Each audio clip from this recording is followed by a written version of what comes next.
point at this stage, sir, that really, I don't know. I give up. I give up. I've been a staunch, I don't know. I was the one who believed that basically that the country basically is sold out. Mike, but, you know, despair is really not an option. If you're saying to me that our friends on Wall Street, whose greed and recklessness and illegal behavior plunged this country into the recession that we're in right now, and who want to go back to the way they used to be and give themselves huge bonuses and so forth and so on, and you're telling me that the heads of the insurance companies and the drug companies have enormous power and are fighting for their own interest and their own profits at the expense of everybody else. That is the reality. But despair is not an excuse. You can't say you give up. We can't give up. I've got 4 kids and 6 grandchildren. Beautiful kids, all of them. I can't give up. You can't give up.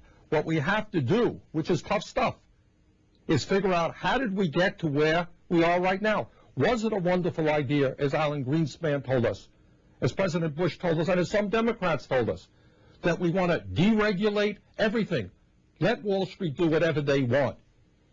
Is that a good idea? Is it a great idea that the Supreme Court recently said corporations are people and they can contribute as much money as they want to the political process? Is that a good idea? It's a horrendous idea.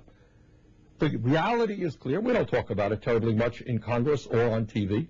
A small number of people who have incredible wealth and power control a lot of what goes on in America. That's the simple reality. Now, you can throw your hands up and say, it's too much, I can't deal with it. Or you can say, this is tough stuff.